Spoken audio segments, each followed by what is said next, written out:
Hello guys, it's your favorite Formula 1 guy Chino here, and today I'm discussing with you all you need to know about a Formula 1 car. Now this topic is going to be a little technical, but I'll try my best to explain it to the barest minimum, so please bear with me.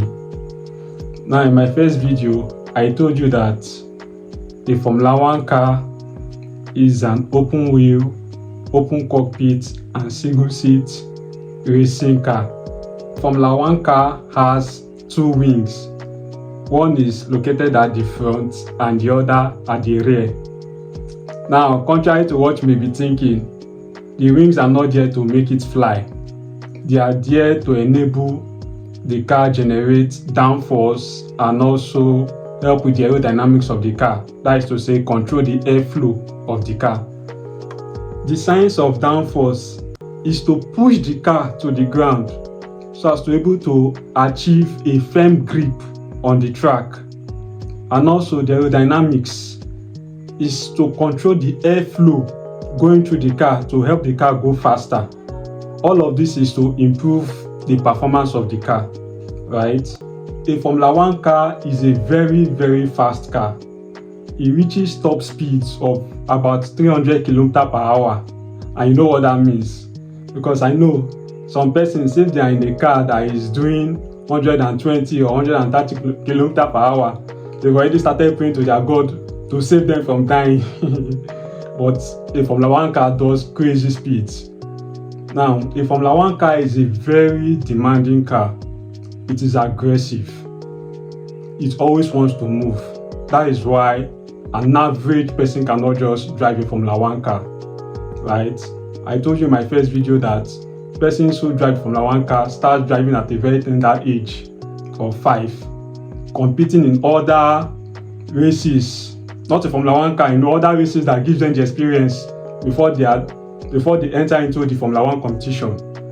Now, even though you know how to do donuts or do drifts with your, say, Dodge Challenger or your Mustang or your BMW M3 or your Mercedes-Benz C63, it doesn't qualify you to drive a Formula 1 car.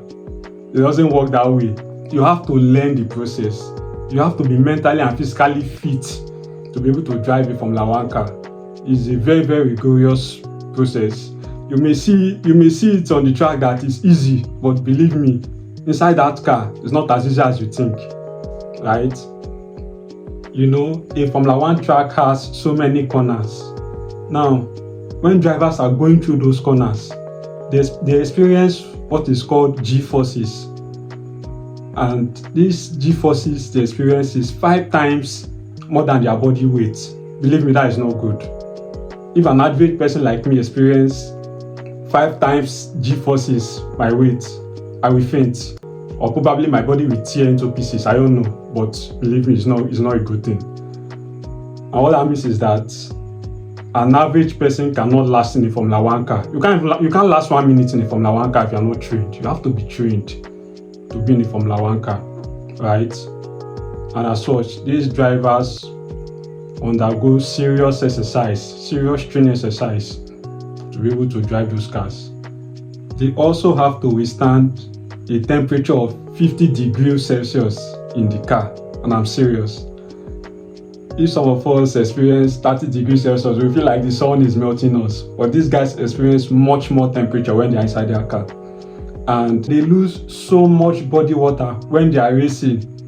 Even as a drink is even attached to their car, it's not enough, and if care is not taken, they can suffer heat stroke.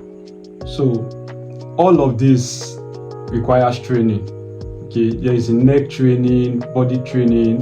The neck training is to keep the neck in position so that when they are going through corners, the neck does not shift. Believe me, it's rigorous, so it's not as easy as you see it on the screen, right? As a result, there are different components that are being considered when designing a Formula 1 car. I'll just read them out, like the chassis design, the engines, the transmission, the aerodynamics, the steering wheel, the fuel, tires and brakes. All of this I'm going to take individually in my subsequent videos. Till then, be safe. Cheers.